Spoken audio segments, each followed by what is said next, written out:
All right, everybody's favorite thing, factoring. Again, what I do is I just sort of break things down. X and X gets me started. Then I look at the end, it's plus 2. It's either going to be plus 1 and plus 2 or minus 1 and minus 2. And I look in the middle, oh, it needs to be minuses. Then I mentally FOIL, and sure enough, I have minus 2x and minus 1x. I have minus 3x in the middle. So that's what I want. The reason it all needs to be equal to 0 is because if multiply and get 0, one of the things has to be 0. So x minus 1 has to be 0, or x minus 2 has to be 0. Okay, next.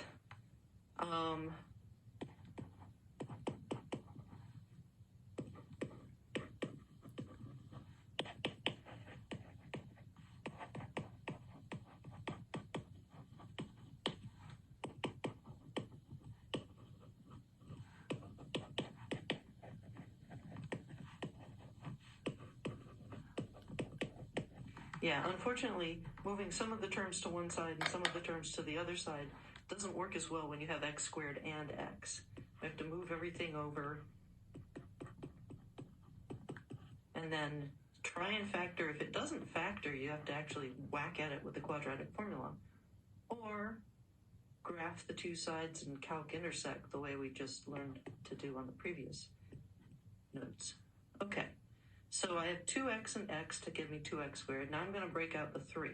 Now the 3 has to go somewhere special. The 3 cannot go across from the 2x, because then I'd have 6x. So, that's terrible. Let me write that better. This is not 3 over here. So the 3 has to go here and the 1 has to go there. That way things don't turn into 6s, because the middle term is only a 1x. So I want to get positive 1x. So when I'm thinking about the outer and inner, I need the bigger one to be positive and the smaller one to be negative. And then I'll have negative 2x and plus 3x. So that's my plus 1x in the middle.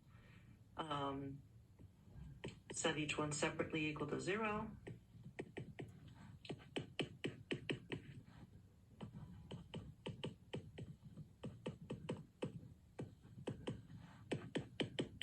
Okay, I have 2 solutions this time also. I'm going to start circling these solutions. All right, this one. When I factor this one out, I watch for the common factor.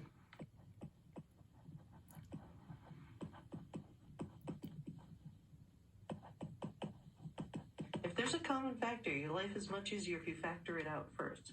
So I have x, and then x squared minus 4. Continue to break that down. X squared minus 4 does factor. In order to get the middle term to cancel completely, we have to have 2 of exactly the same thing, but 1 plus and 1 minus. Then if you FOIL it out, you'd have plus 2x and minus 2x, and voila, it does cancel. Don't forget this one is also going to give me a solution.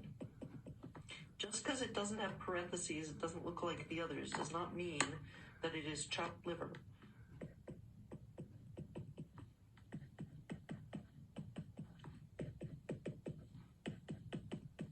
So there's 3 separate solutions. Cubics usually have 3 solutions. Okay, common factor again.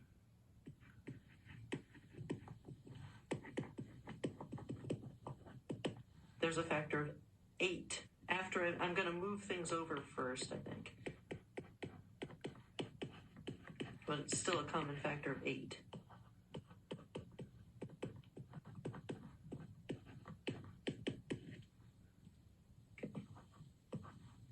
Breaking up x squared plus 2x minus 8.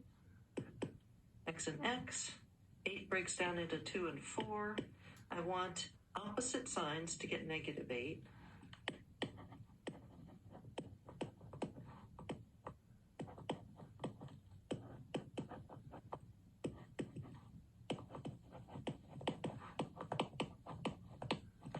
And the plus 2x means the bigger one is positive.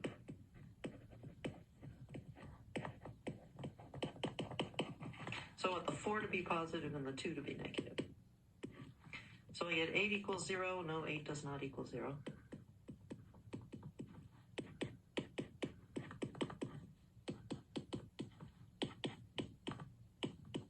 I get 2 answers. Now notice, I want to make a note.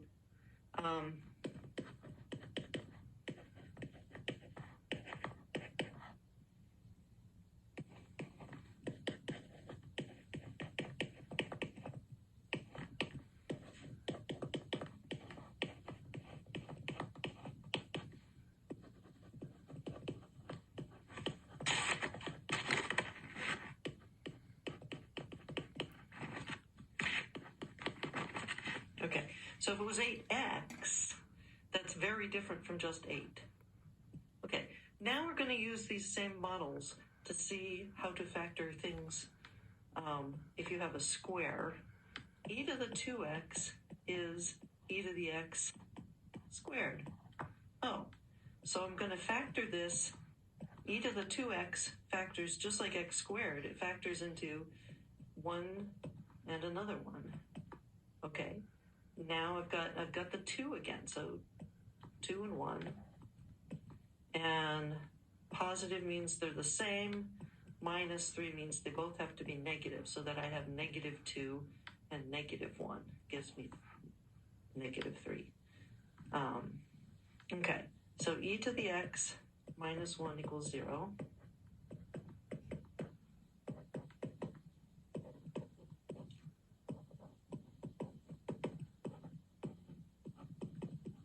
Ln of 1 does actually simplify even more.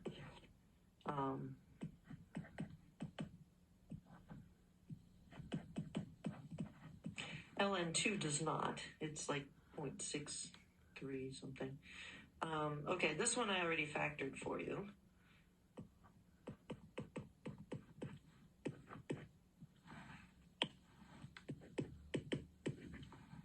Okay.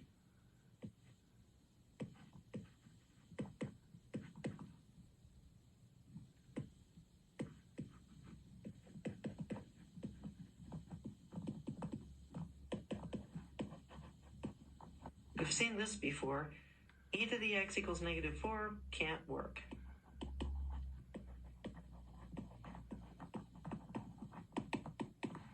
So ln 2 is the only real answer. Okay, so note.